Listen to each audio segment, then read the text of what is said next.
I was every parent's dream child. As a baby, I only cried if I was hungry or tired. Sometimes my parents would open my bedroom door to find me in my crib, laughing at nothing.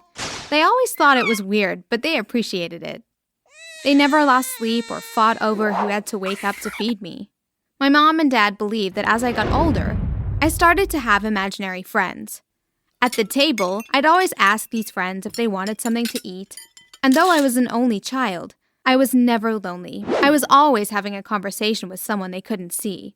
But before I continue, if you want 5 years of good luck, like this video and subscribe to the channel. It really works. My friends were not imaginary to me at all. The one I spoke to the most was a boy named Paul.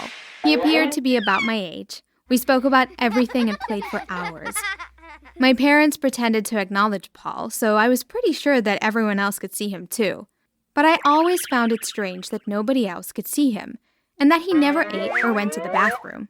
We liked many of the same things, and he'd often laugh while we watched TV because, according to him, we didn't have that strange box with the people inside in my time. I always wondered what he meant. My parents realized that I had a condition before I did. I was playing outside when I met a lady sitting in our garden. She was knitting and humming, and right away I felt comfortable with her, like I had known her all my life. "Hello, who are you?" I said to her. She looked up at me and smiled. "Oh, Kelly, I'm your grandma. Can you please tell your mother that I left something for her in the last drawer of her bedroom dressing room table?" "Why don't you come inside and talk to her?" I asked. "Well, they can't see me," she continued, smiling and knitting, and I ran off to tell my mom. "Mommy, Grandma said that she left something for you in the bottom drawer of your dressing table," I said. "Grandma? Are you okay, sweetie? Where did you see her?" she asked. "She's sitting in the garden, knitting," I said. "Stop your silly games." My mom started, then looked like she'd stopped to think for a while. "Can you tell me what she looked like, Kelly?" she asked. "Well, she has a round, friendly face and a lovely smile.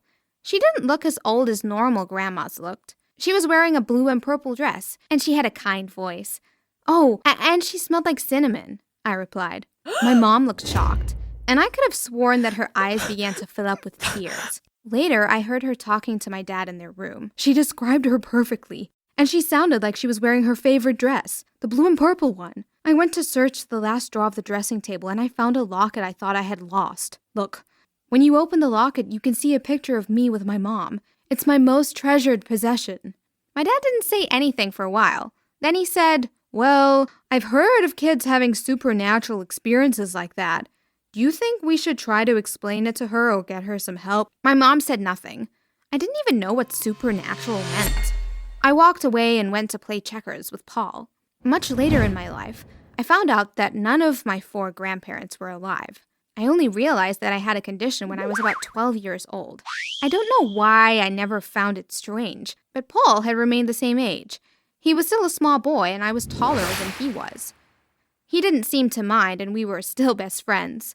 Anyway, one afternoon I was walking home after school with some girls in my class.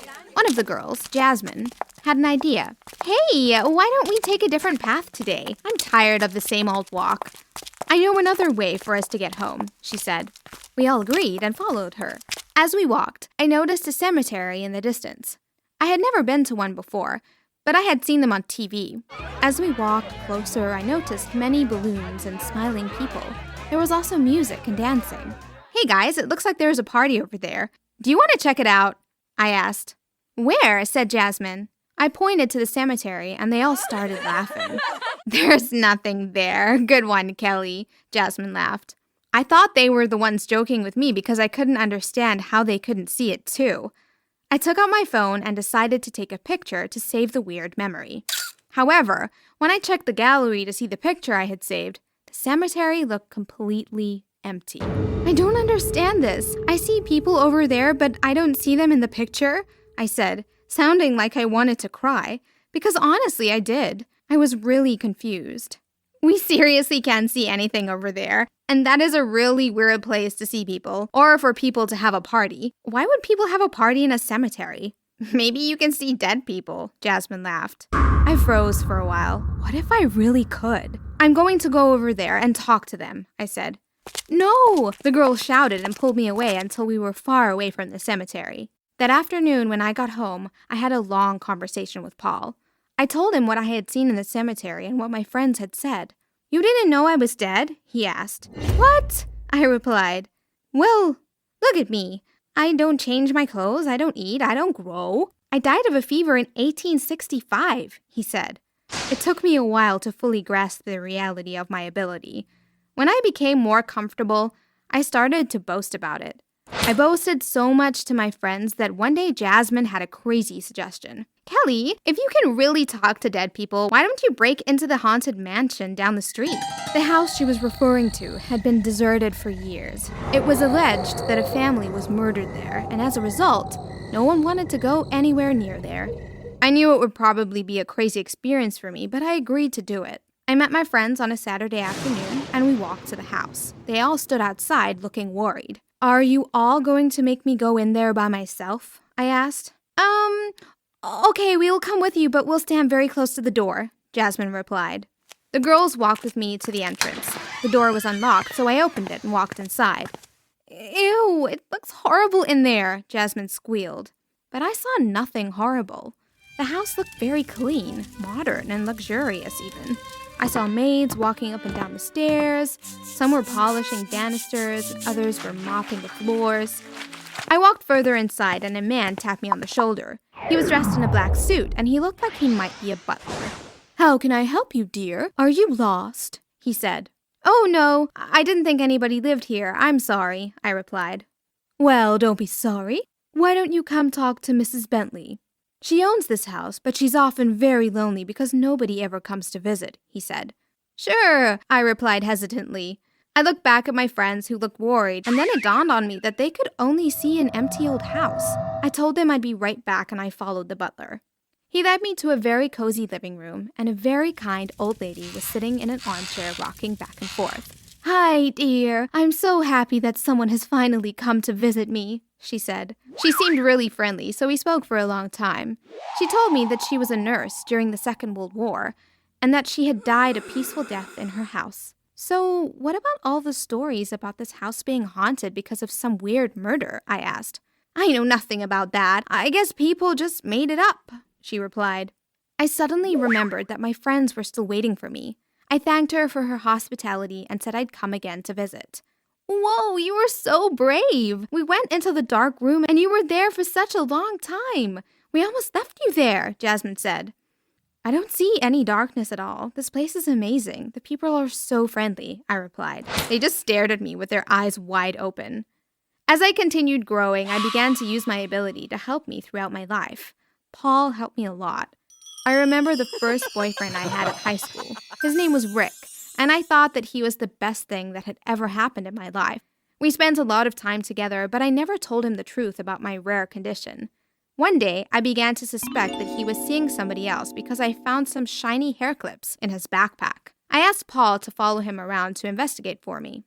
Paul found out that Rick was really seeing someone else. He caught them going to the movies together, and they even kissed. When I told Rick about this, he was shocked and totally spooked out that I knew all the details.